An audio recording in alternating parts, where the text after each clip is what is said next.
பாரத தேசத்தின் மகோனதமான புராண இதிகாசங்களை முழுமையாக அறிந்து கொள்ள சப்ஸ்கிரைப் திலக்.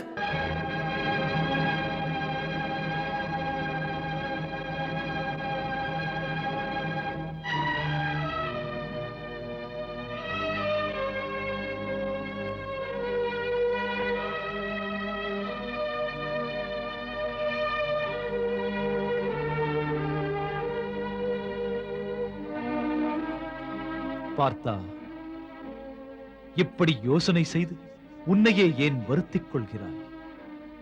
நீ யோசிப்பதால் எல்லாம் நடந்து முடிந்து விடுமா என்ன? கர்ணனுக்கு சமாதி கட்டிய பிறகுதான் எனது யோசனைக்கும் ஒரு முடிவு கிடைக்கும். பார்த்தா, கர்ணன் என்று தன் பராக்கிரமத்தால் பாண்டவர் சேனையை திக்குமுக்காடு செய்து விட்டான். ஆம், மாபெரும் பாண்டவர்களாகிய எங்களில் ஒருவரால் கூட அவன் எய்த ஒரு பாணத்திற்கும் பதில் கூற முடியவில்லை. ஆனால் அவனோ பாண்டவர்களாகிய எங்களை எல்லாம் விட மிஞ்சி விடுவான் போலிருக்கிறது.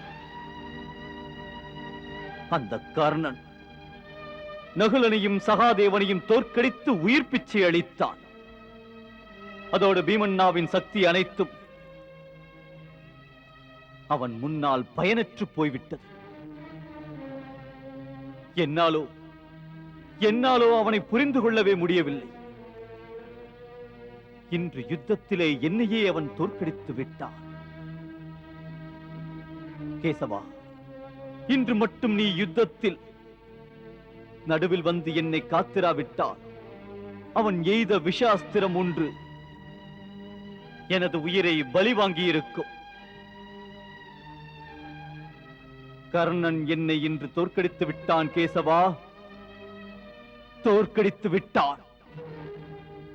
யுத்தத்தில் இரு சமமான வீரர்கள் மோதினால் பார்த்தா, சில சமயம் ஒருவனுக்கு வெற்றி கிடைக்கும், சில சமயம் இன்னொருவனுக்கும் கிடைக்கும். ஒரு நாள் யுத்தத்தில் கர்ணனுக்கு வெற்றி கிடைத்தால் இன்னொரு நாள் அது உனக்கும் கிடைக்கும் பார்த்தா. ஆனால் இதுவரை எனக்கு அப்படிப்பட்ட சந்தர்ப்பம் கிடைக்கவில்லையே கேசவா. கர்ணனுடன் சண்டை செய்யும் போது எனக்கு என்ன தோன்றுகிறது தெரியுமா? என் அஸ்திரங்களின் வேகம் குறைகின்றது, அம்புகளின் கூர்மை மழுங்கி விடுகின்றது.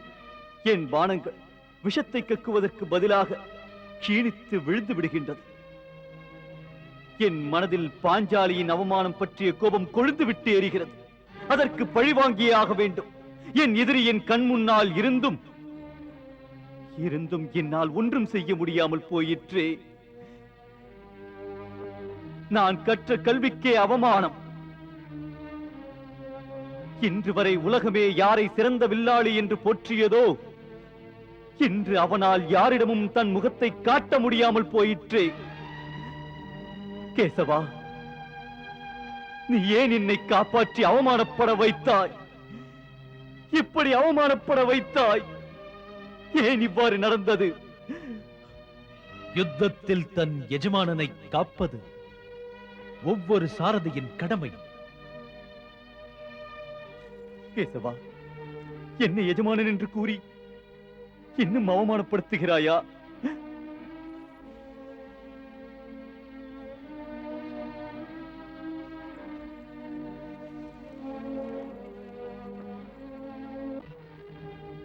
பார்த்தா, சொல், இதில் என்ன தவறு இருக்கிறது?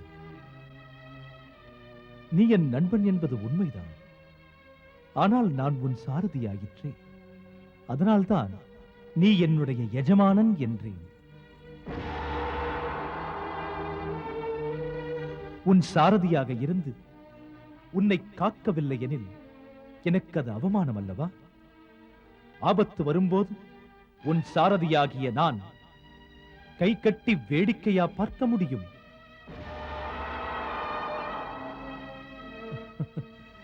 பார்த்தா, ஆத்திரத்தில் அறிவை இழக்கக்கூடாது.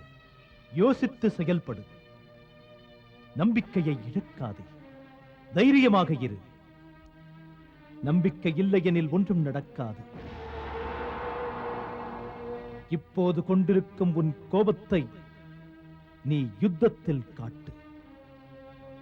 நாளைய யுத்தத்தில் அதை உன்னுடைய பாணத்தில் காட்டு. முதலில் உன் கல்வியில் நீ வைத்திருக்கும் நம்பிக்கையை இனிமேல் உன் மீது வைத்திடு. கடைசியில் வெற்றி உனக்கே பார்த்தா. ஏனென்றால் நீ தர்மத்தின் பக்கம்.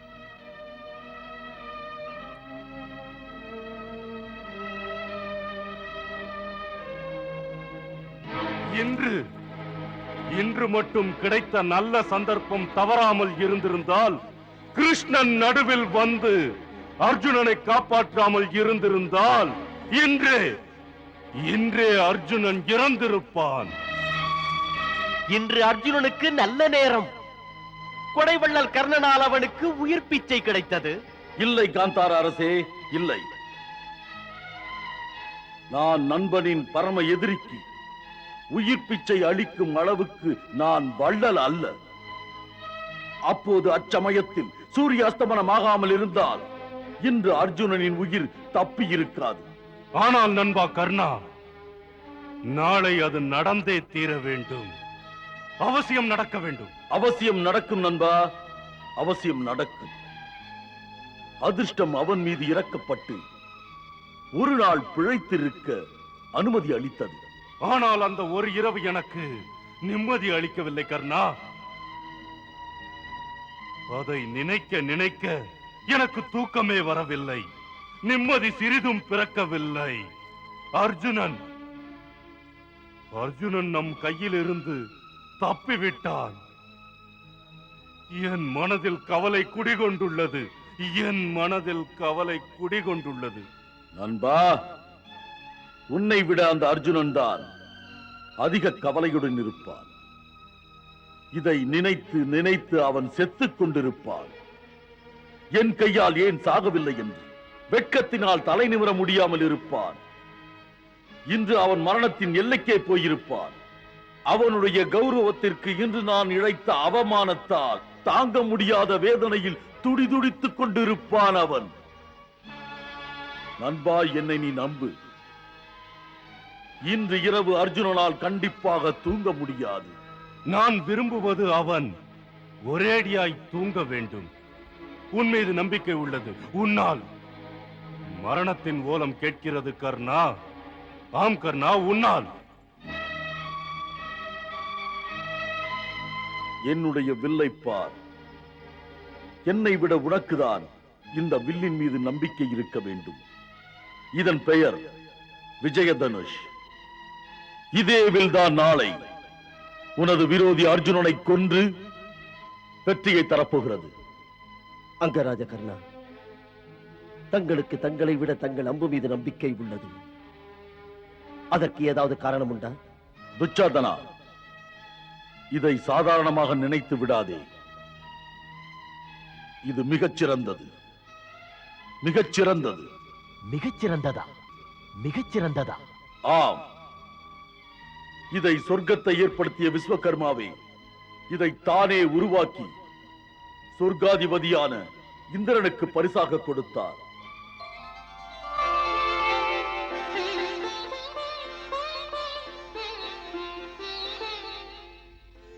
ஹே தேவேந்திரா, நான் உங்களுக்கு இந்த திவ்ய தனுஷை கொடுக்கிறேன். இதை தாங்கள் பெற்றுக் கொள்ளுங்கள்.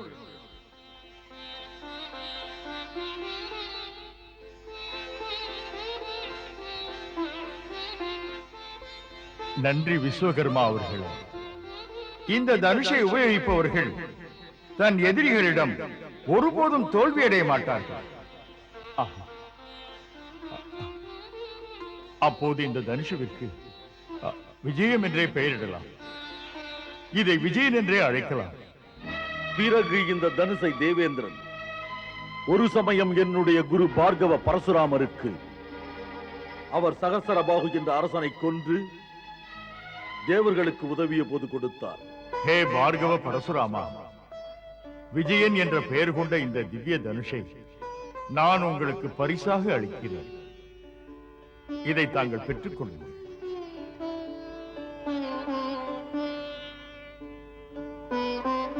இந்த யுகத்தில் இதைவிட சிறந்த தனுசு வேற எதுவும் இருக்க முடியாது. அதை பெற்றுக்கொள்ள தாங்களே தகுதியானவர். பிறகு இதை கொண்டு பார்கவ பரசுராமர் இந்திரனை பலமுறை காப்பாற்றினார், 21 முறை. இதை பிரயோகம் செய்து அவர் வெற்றி கண்டிருக்கிறார்.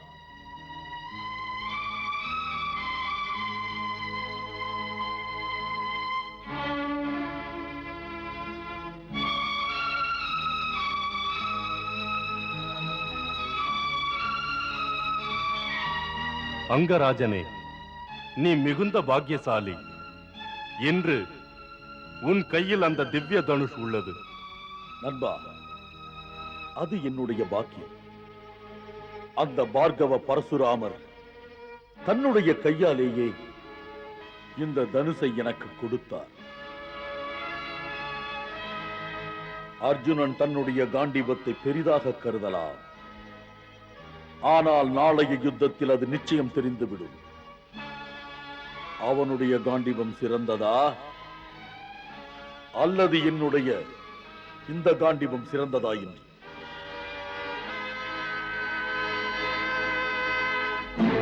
கர்ணன் நமது வெற்றிக்கு தடையாக இருக்கிறான். இன்று வரை அவன் நம் ஐவரில் யாருடன் மோதினாலும் அவனை பாண்டவர்களாகிய நம்மால் எதிர்த்து நிற்க முடியவில்லை. கர்ணன் ஒவ்வொருவரையும் தோற்கடித்து வெற்றி பெற்று விடுவான் போலிருக்கிறது. பெரியண்ணா, எங்களை தோற்கடித்து அவன் தலைகுனிய வைத்து விட்டான். தாங்களோ கர்ணனை பற்றி புகழ்ந்து பேசி வெந்த புண்ணிலே வேலை பாய்ச்சுகிறீர்களே. பீமசேனா, என்ன சொல்கிறாய் நீ? என்னை நீ தவறாக புரிந்து கொண்டாய். உங்கள் மனதில் உள்ள அதே ரணம்தான் என்னுடைய மனதிலும் உள்ளது.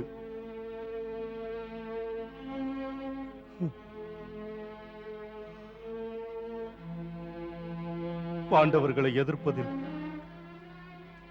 கர்ணன் இவ்வளவு தீவிரமாக இருந்ததில்லை.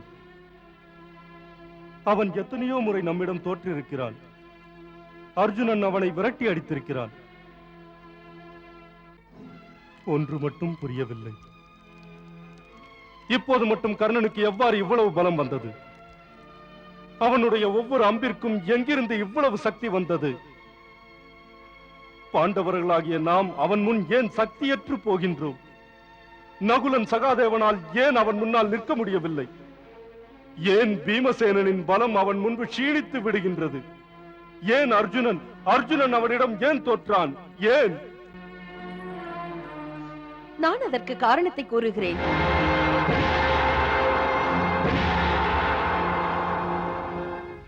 பாஞ்சாலி, நீயா?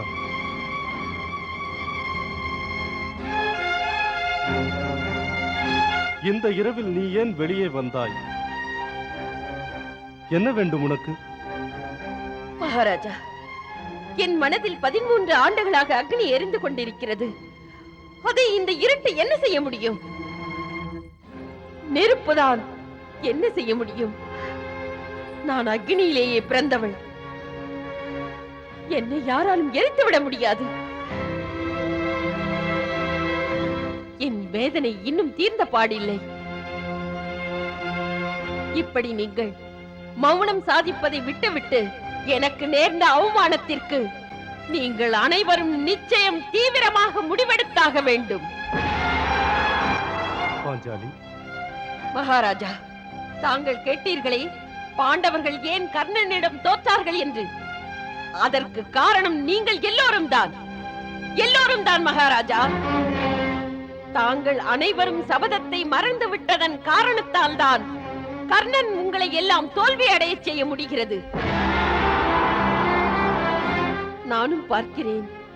அன்று அந்த சபையில் எனக்கு ஏற்பட்ட அவமானத்திற்கு பழிவாங்க எடுத்த 5 சபதமும் இந்த யுத்தத்தின் சுவாரஸ்யத்தில் பழிவாங்கும் அந்த எண்ணம் முற்றிலும் மறுக்கப்பட்டது.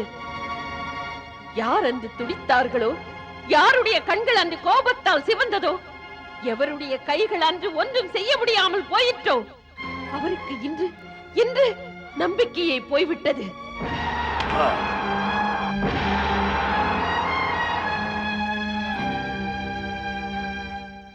இதற்கெல்லாம் காரணமான அந்த துஷ்டன் உங்கள் மனைவியை இவள் பத்தினி அல்ல, கௌரவமானவள் அல்ல என்றெல்லாம் சொன்னவனை மறந்துவிட்டதா?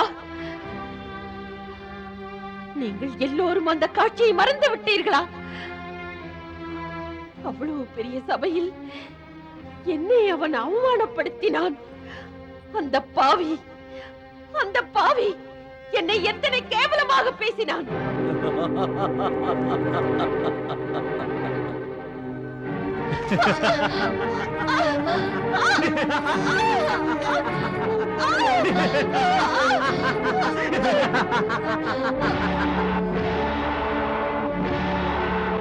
வா திரௌபதி, வா, வந்து என் தொடையில் அமர்ந்து கொள்.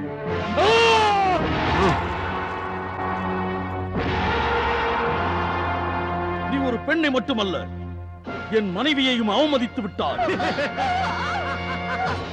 யாருடைய மானத்தை பற்றியும் அவமானத்தை பற்றியும் இத்தனை கோபம் கொள்ளுகிறாய்? எவ்வாறு நீ தலை நிமிர்ந்து இவளை மனைவி என்கிறாய்?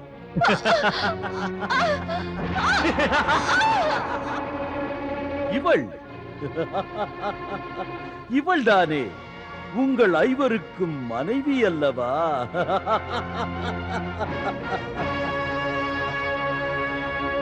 ஐவர் இருக்கும் இடத்தில் அறுவரானாலும் அதனால் என்ன பெரிய அவமானம் வந்துவிடப் போகிறது? ஞாபகம் இருக்கட்டும், ஞாபகம் இருக்கட்டும். கர்ணன் என்ற பாவிதான் எனக்கு ஏற்பட்ட அவமானத்தை ஆரம்பித்து வைத்தவன். அதற்கு உடனே தாங்கள் பழி வாங்க வேண்டாமா?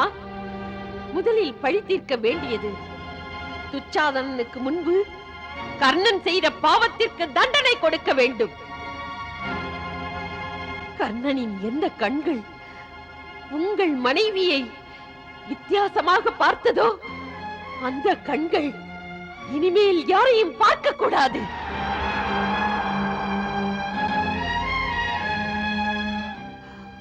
ஆனால் உங்கள் அனைவரின் மனதில் உள்ள சபதத்தின் அக்னி ஜுவாலை அணைந்து விட்டது. அதை திரும்பவும் மூட்டுங்கள், அதை திரும்பவும் மூட்டுங்கள்.